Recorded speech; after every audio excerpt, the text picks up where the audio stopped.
Entonces van a apoyar a Madero y finalmente Porfirio Díaz deja el país en 1911 y se va a París y ahí va a morir en el exilio, ¿no? Y se va con un tratado que se llama los Tratados de Ciudad Juárez y ahí va a morir. Entonces Madero ya como presidente, ¿no? Se va a encontrar una oposición también a sus políticas.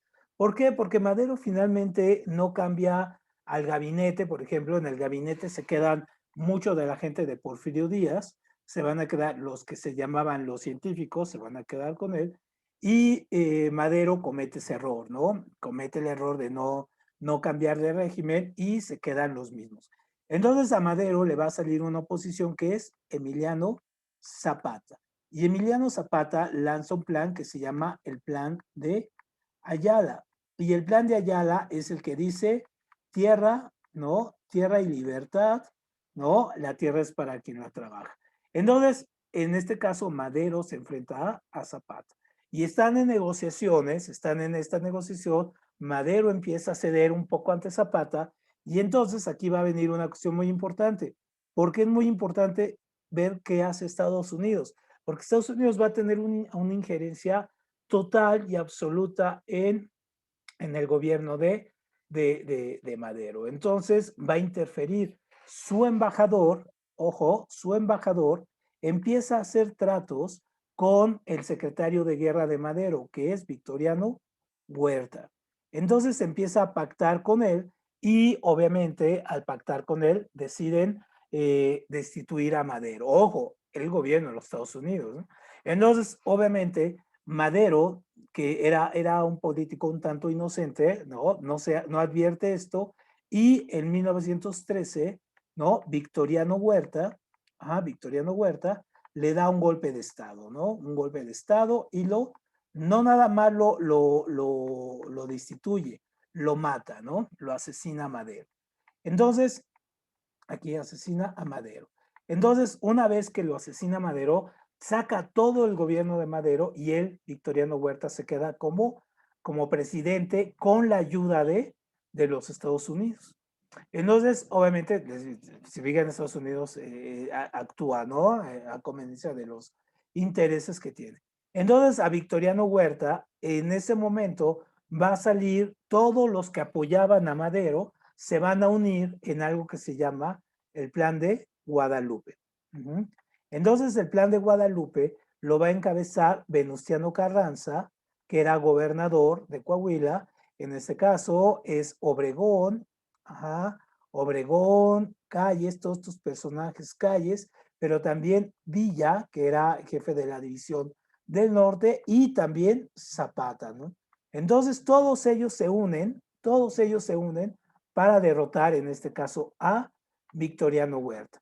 Entonces van a ser 2 años de batalla hasta que en 1915 finalmente gana el Plan de Guadalupe y Huerta, vean lo interesante, Huerta huye a Estados Unidos, ahí es preso y va a morir en una cárcel en Estados Unidos.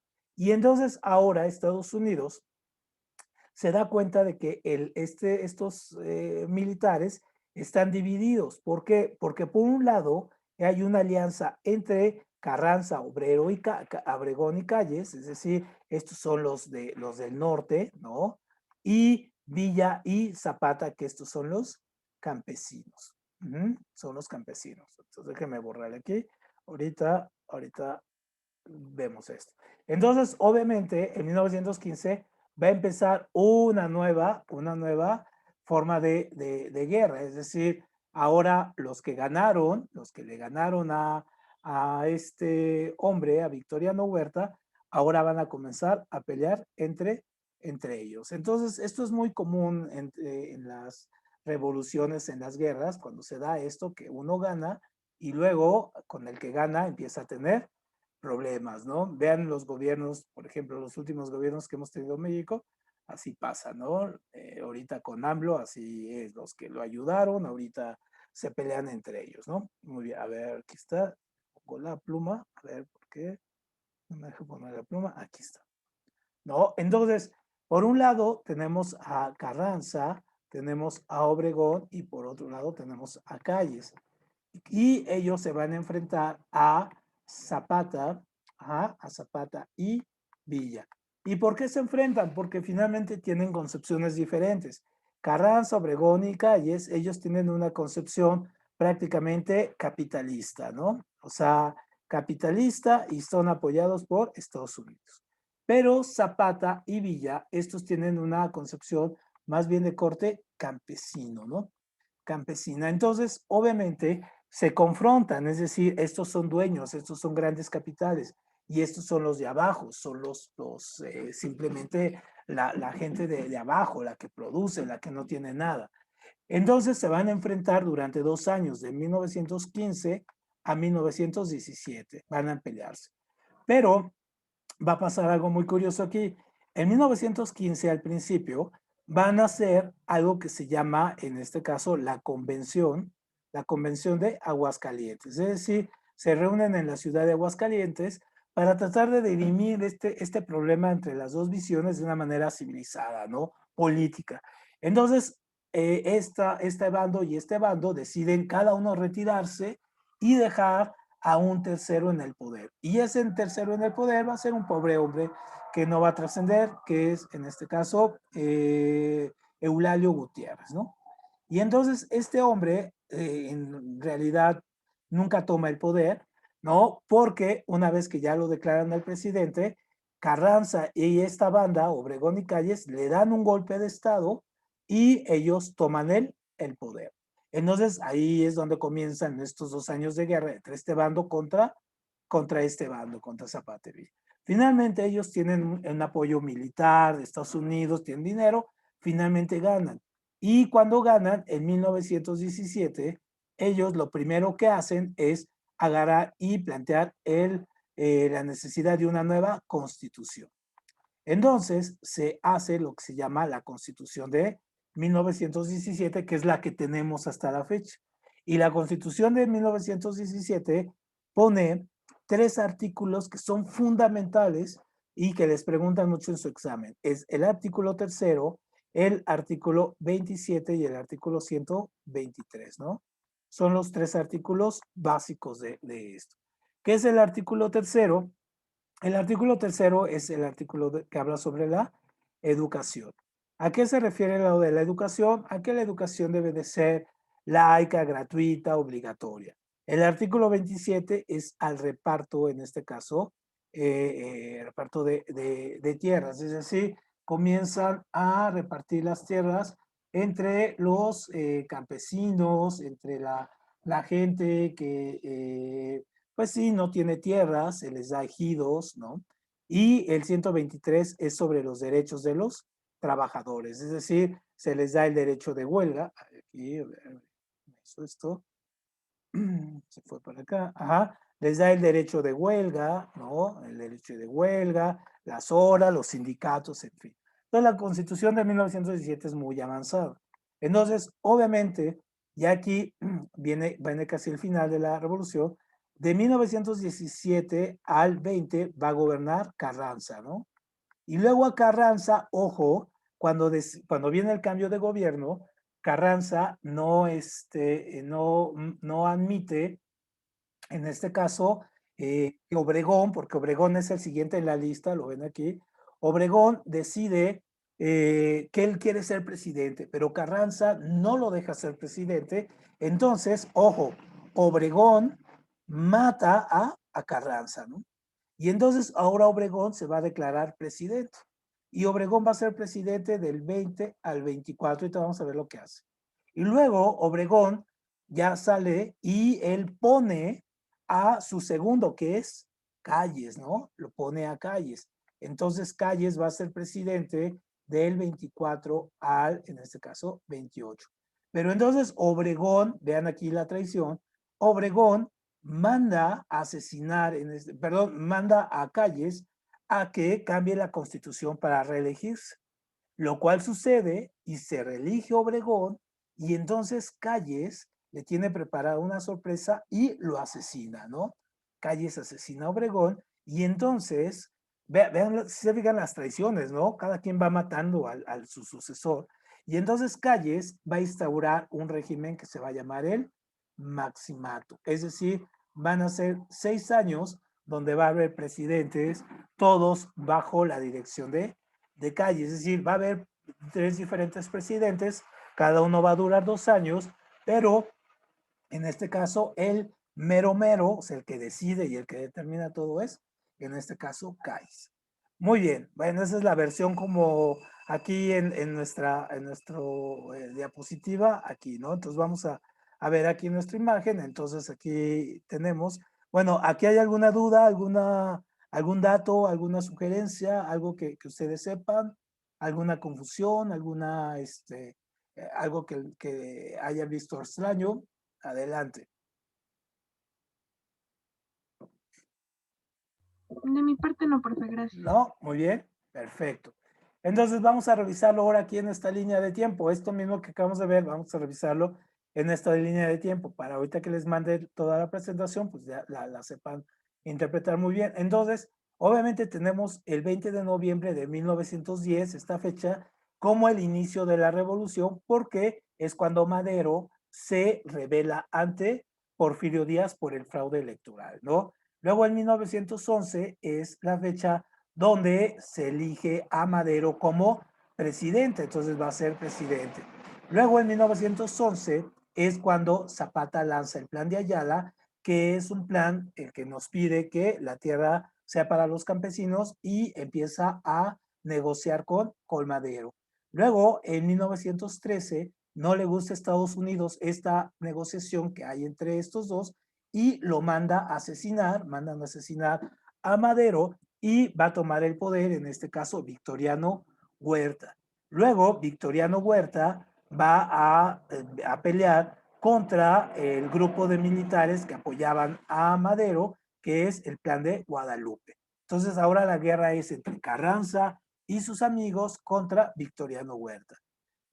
A ese grupo de amigos se va a unir Francisco Villa y, en este caso, Emiliano Zapata. Se van a unir a él. Finalmente, en 1914, Victoriano Huerta va a ser derrotado por el Plan de Guadalupe y huye a los Estados Unidos, donde va a morir preso. Entonces, en 1914 se va a crear, es cuando nace el ejército mexicano con el plan de Teoloyucan, donde se crea el ejército constitucionalista, es decir, de ello. Pero en ese año también se va a dar la convención de Aguascalientes, donde los grupos que ganaron ahora van a poner a un nuevo presidente, que es Eulalio Gutiérrez, que es un presidente provisional que va a convocar elecciones, lo cual no sucede porque las tropas, en este caso de Carranza y de Villa y Zapata, desconocen al presidente y empiezan a luchar entre ellas. Finalmente, en 1915, esta lucha van a pelear estos dos bandos, va a haber peleas bastante significativas, como la batalla de Celaya, donde Álvaro Obregón, que después va a llegar a ser presidente, va a derrotar en este caso a Francisco Villa. Finalmente, en 1917, el 5 de febrero, se constituye la primera constitución, en este caso mexicana. Muy bien, entonces esos son los personajes y aquí tenemos esto, ¿no? Muy bien, entonces vámonos aquí. Entonces, obviamente aquí, obviamente, nada más hay que recordarles esto, muy importante, los planes, porque estos son los planes que vienen en su examen, que les pregunta, por ejemplo, el plan de San Luis, ¿quién lo convoca? Madero. El plan de Ayala, ¿quién lo convoca? Zapata. El plan no, bueno, este no les preguntan, este sí, el plan de Guadalupe, que es el plan de Carranza contra Victoriano Huerta, y la convención de Aguascalientes es donde se elige a este hombre que, pues en verdad nunca fue presidente, ¿no? A Eulalio Gutiérrez. Entonces, plan de San Luis, plan de Ayala, plan de Guadalupe y convención de Aguascalientes son los más importantes. Este no es nada importante, ni siquiera se los preguntan.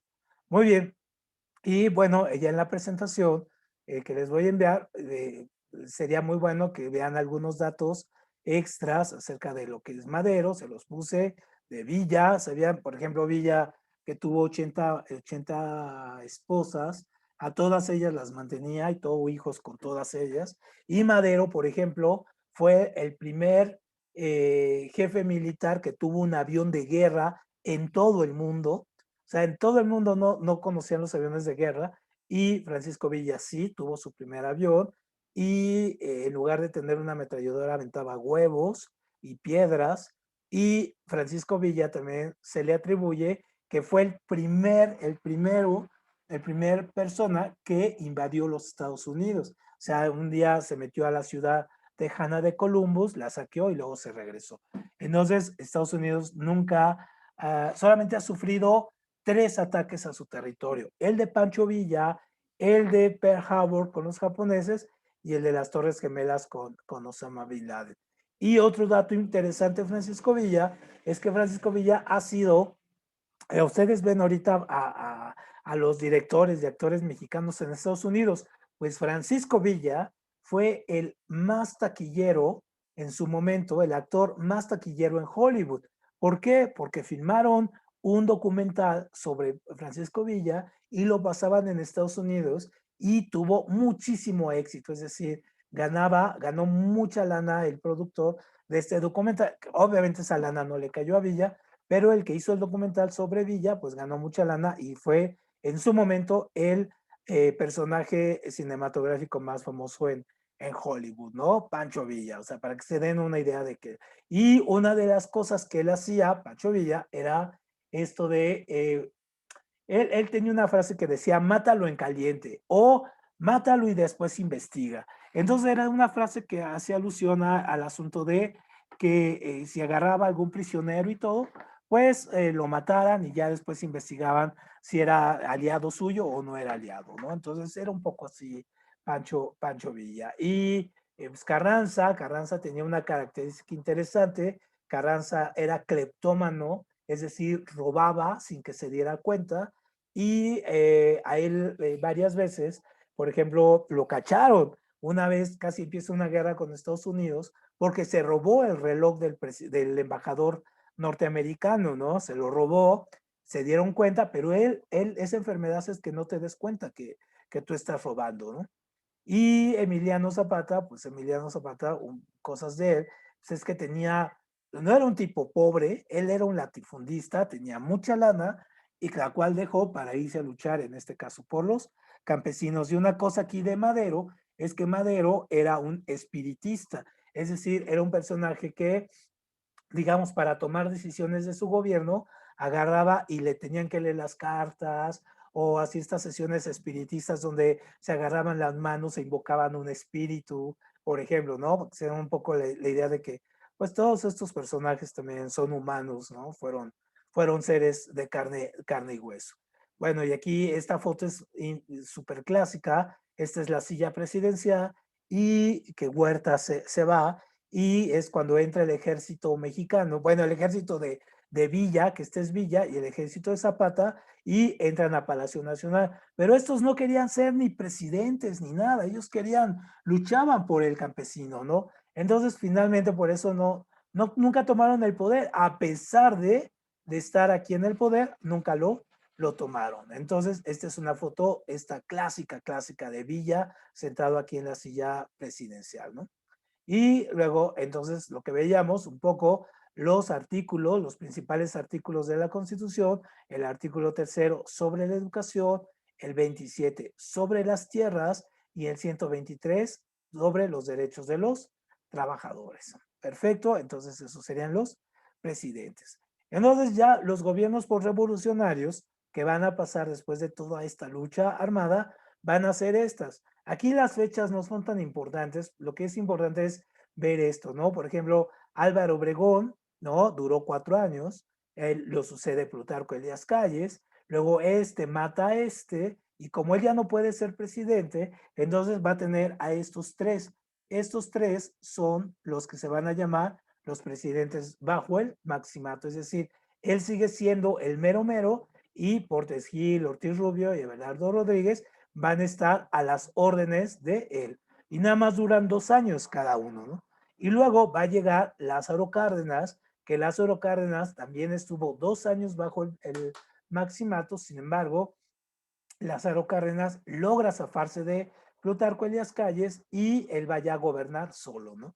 Entonces se puede decir que con Lázaro Cárdenas, con la llegada de Lázaro Cárdenas al poder, se acaba la Revolución Mexicana y comienza lo que se llama los gobiernos postrevolucionarios. Es decir, todos estos son los gobiernos de la revolución y a partir de Lázaro Cárdenas son los gobiernos postrevolucionarios. Entonces, aquí esto se los dejo un poco como datos extra, solamente vamos a revisar lo que viene en su examen y que es bien importante que se aprenda. Entonces, de Carranza ya sabemos lo que tenemos que ver, que él es el que inicia la parte de la Constitución, que él hace la Constitución.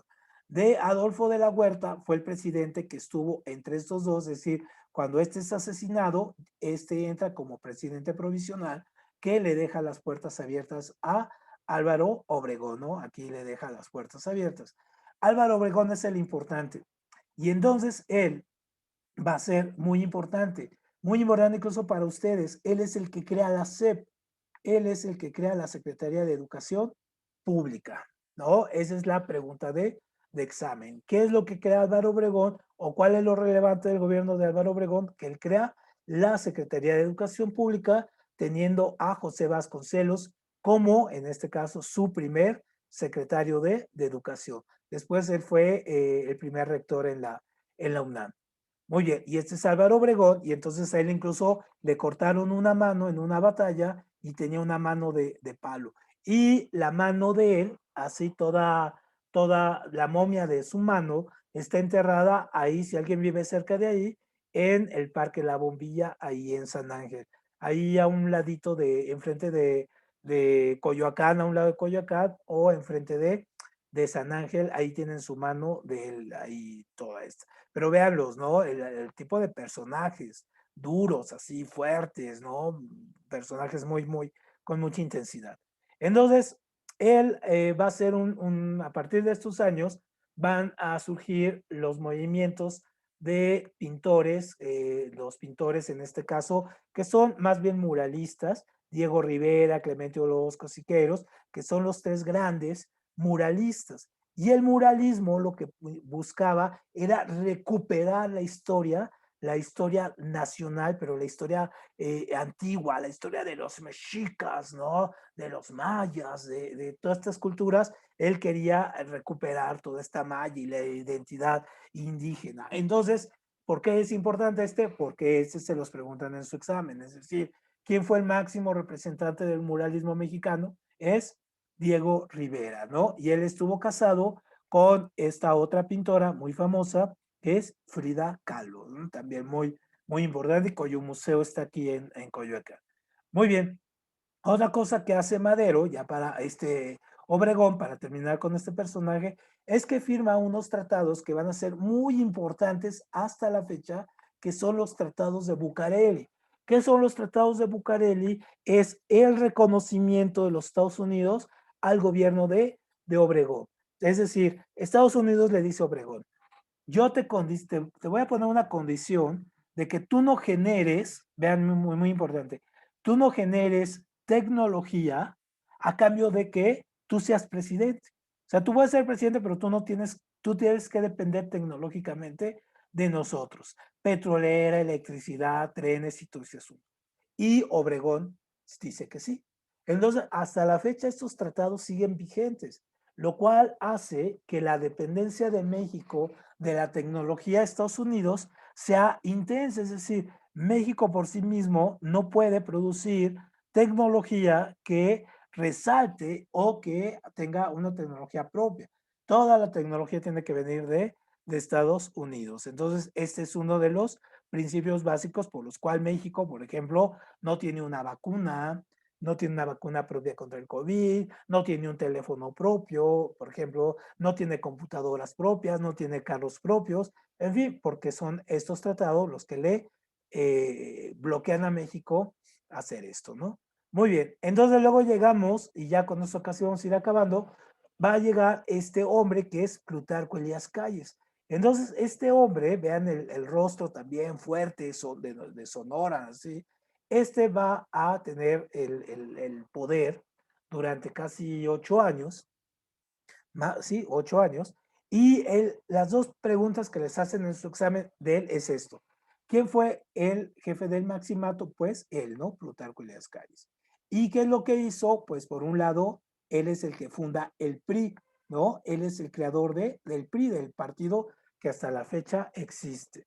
Entonces, obviamente, el Maximato va a ser esta cuestión de que decían, había un chiste que decían, aquí en esta casa vive el presidente, pero en esta otra la que gobierna México, ¿no? Entonces, él era el jefe máximo, de ahí el maximato. Entonces, obviamente, aquí vámonos a esta, ¿no? Entonces, obviamente, él durante su gobierno va a tener algo que se llama la Guerra Cristera, que así de fácil, él lo que hizo fue cerrar los templos, cierra las iglesias y dice, ya que no haya iglesias, porque piensa que las iglesias están ganando mucho poder de nuevo. Y entonces las manda a cerrar, o sea, manda a cerrar la catedral, la villa, todas las iglesias de pueblitos. Se imagínense a la gente que va todos los domingos a la misa, de repente que le cierren su iglesia. Entonces, esto va a provocar, sí, una guerra entre la iglesia católica y, en este caso, este hombre. Entonces, obviamente, esta guerra va a durar, en este caso, 3 años hasta el 29, donde finalmente van a llegar a un acuerdo de que, bueno, no te cierro, te dejo abrir, pero no te pases con el poder, ¿no? Y estos son los tres gobiernos que van a estar bajo el maximato, que son Portes Gil, vean la cara de Portes Gil, ¿no? La de Pascual Ortiz Rubio y Abelardo Rodríguez, ¿no? Entonces, estos van a ser presidentes que solamente van a estar 2 años porque o renuncian o en este caso son quitados por el jefe máximo. Y el cuarto presidente que va a caer en el maximato va a ser Lázaro Cárdenas. Sin embargo, Lázaro Cárdenas incluso se cambia la constitución para que no esté 4 años, sino para que sean 6 años, ¿no? Y entonces los 2 primeros años de Cárdenas están bajo el periodo, sí, del 34 al 36, están bajo el periodo del maximato.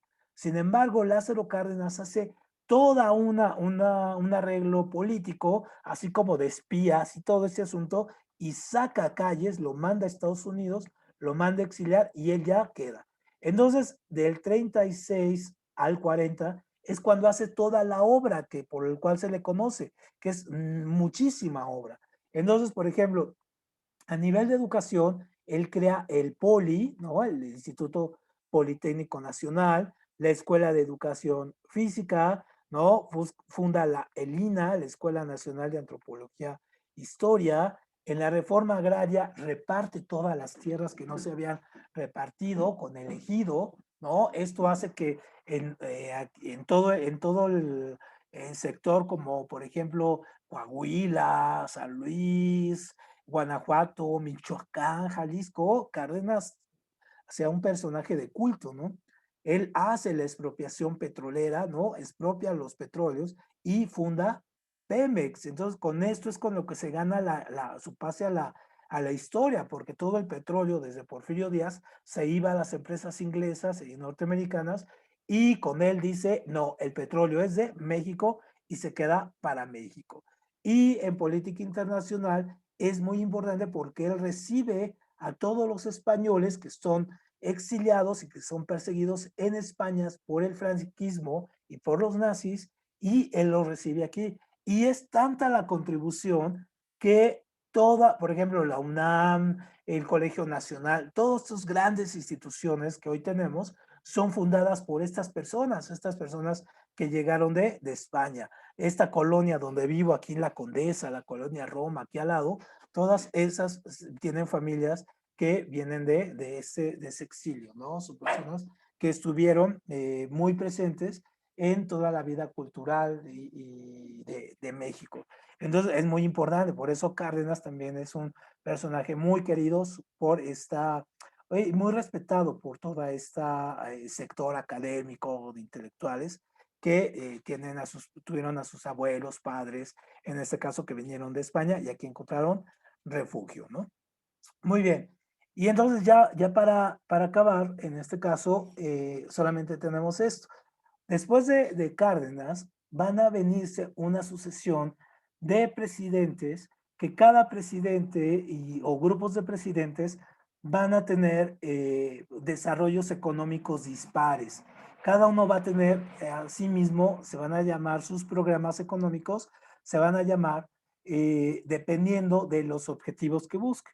Entonces, por ejemplo, el periodo, en este caso que nosotros le llamamos el modelo primario, ¿no? El modelo primario, ¿no? Aquí está el desarrollo primario, se va a llevar bajo los regímenes aquí de Lázaro Cárdenas y Manuel Ávila Camacho. ¿Y por qué es en este caso desarrollo primario? Porque lo que hace México es mandar materia prima, porque vean los años, son los años de guerra, ¿no? De la Segunda Guerra Mundial. Entonces lo que hacen es estar mandando petróleo y materia prima, es decir, alimentos a las potencias, en este caso Estados Unidos, que están en guerra, ¿no?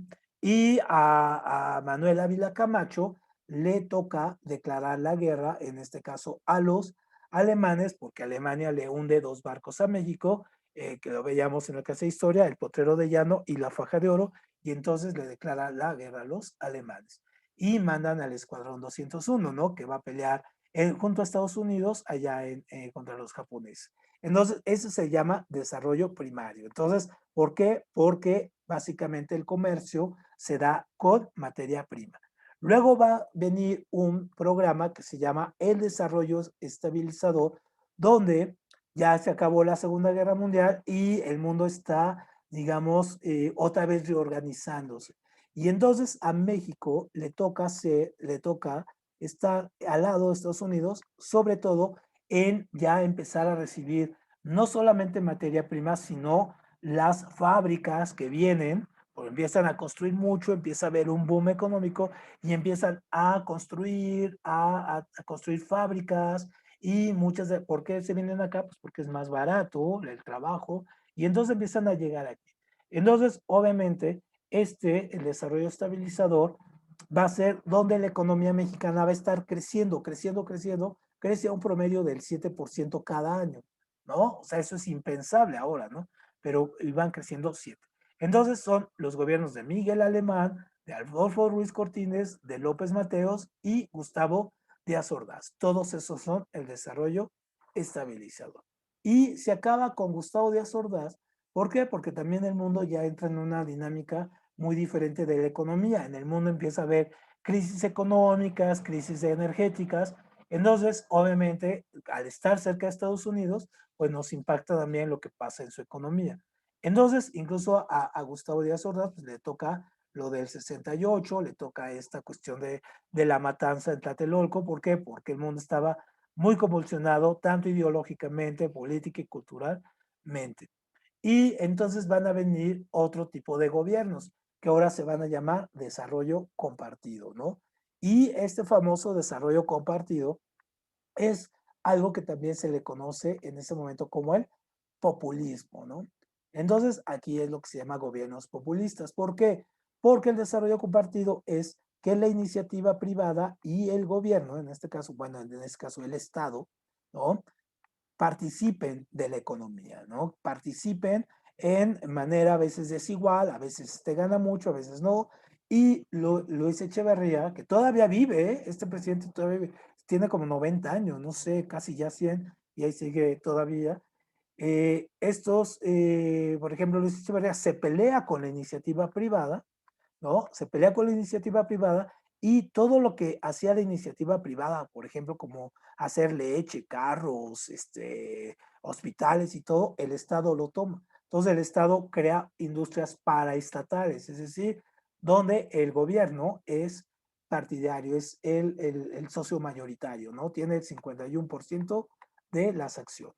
Entonces se crean instituciones, por ejemplo, como la CONASUPO, ¿no? El Infonavit y todos estos organismos donde el Estado prácticamente es el dueño, se crean carros mexicanos, por ejemplo, televisiones mexicanas, todo ello un poco también contraviniendo los tratados de Bucareli. Entonces, estos dos gobiernos, el de López Portillo y el de Echeverría, son el desarrollo compartido. Pero también el mundo cambia en los 80 y en los 80 van a llegar en el mundo los gobiernos neoliberales. Entonces en Estados Unidos, por ejemplo, llega Ronald Reagan y en Inglaterra llega Margaret Thatcher y obviamente México no se queda atrás de esos gobiernos y va a comenzar la época del neoliberalismo que seguramente escuchan mucho, ¿no? Entonces los gobiernos neoliberales es ahora hacerlo a la inversa. Entonces, iniciativa privada y el Estado. Ahora la iniciativa privada toma todas las funciones que antes tenía el Estado. Entonces se crean escuelas privadas, por ejemplo, el boom de las escuelas privadas, hospitales privados, seguridad privada, o sea, todo lo que tenía que ver el Estado, ahora la iniciativa privada, y todas las industrias paraestatales las privatizan y, por ejemplo, se privatizan los bancos, se privatizan los trenes, se privatiza teléfonos de México, en fin, y se le da la iniciativa privada. Entonces, ¿cuáles son los gobiernos neoliberales? Pues es Miguel de la Madrid, es Carlos Salinas de Gortari, que es como el demonio, ¿no? Ernesto Zedillo, ¿no? Vicente Fox, Felipe Calderón y Peña Nieto, ¿no? Son los gobiernos que se conocen como los gobiernos neoliberales. Y nada más, ya para terminar, nos vamos a detener con vamos a revisar un poquito que es el muy importante. Este se convierte como en el principal gobierno, digamos, neoliberal. ¿Por qué? Porque él es el que lo lleva al extremo.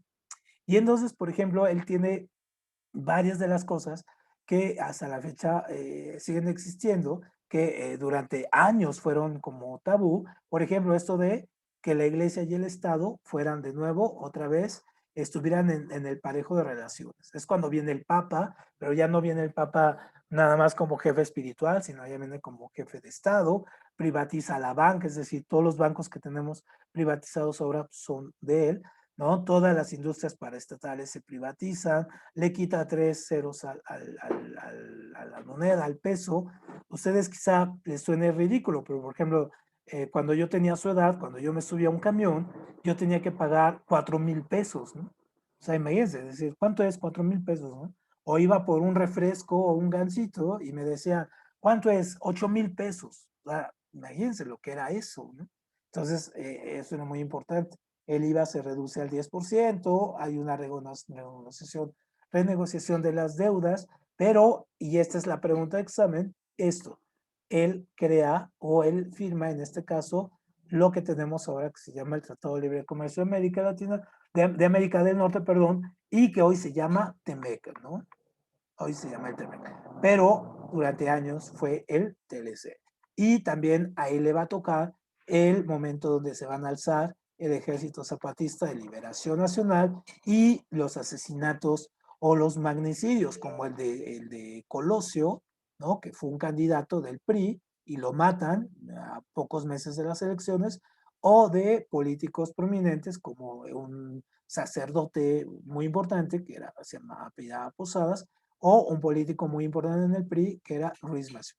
Entonces, obviamente él es como el demonio, digamos, para los políticos actuales, pero es, digamos, el gran, no, es el gran instrumentador del neoliberalismo aquí en México, ¿no? Y bueno, ahora a ustedes les va a tocar tomar, no partido, sino les va a tocar tomar una parte crítica, ya ahora que estén en la prepa, de estos gobiernos recientes, de los gobiernos de Calderón, de Peña Nieto y sobre todo el gobierno que estamos tomando ahorita, que es también un gobierno muy diferente y que rompe con este sistema, ¿no? Y regresamos un poco a lo que se llaman, pues los gobiernos populistas, ¿no? Todavía se le conoce así, un poco como lo que hicieron Echeverría y José López Portillo, ¿no? Digamos que un poco el modelo de ese, un poco el modelo del desarrollo estabilizador, un poco el modelo del cardenismo, en fin, es como toda una combinación y todavía no tenemos la certeza de hacia dónde va. Muy bien, bueno, pues con esto terminamos la sesión de hoy. Les mando el video, les mando la presentación, ya toda de la parte de historia, se las mando en PDF y de hecho les voy a enviar ya todas las que hemos tenido, porque con esto oficialmente ya terminamos toda esta parte de las sesiones o de las clases como tal. Entonces ya mañana comenzamos los repasos, próxima semana los exámenes por tema, y la tercera semana los exámenes finales. ¿Sale? Traten de faltar lo menos posible, traten de tener mayor constancia y recuerden que a partir de la próxima semana quizá vayamos aumentando de 20 a media hora las sesiones, un poquito más de tiempo para que lo tomen en cuenta. ¿Sale? Bueno, pues nos vemos entonces mañana y muchas gracias a todos. Adiós, Muy bien, profe. gracias. Buen día. Que les vaya muy bien. Hasta luego. Bye bye.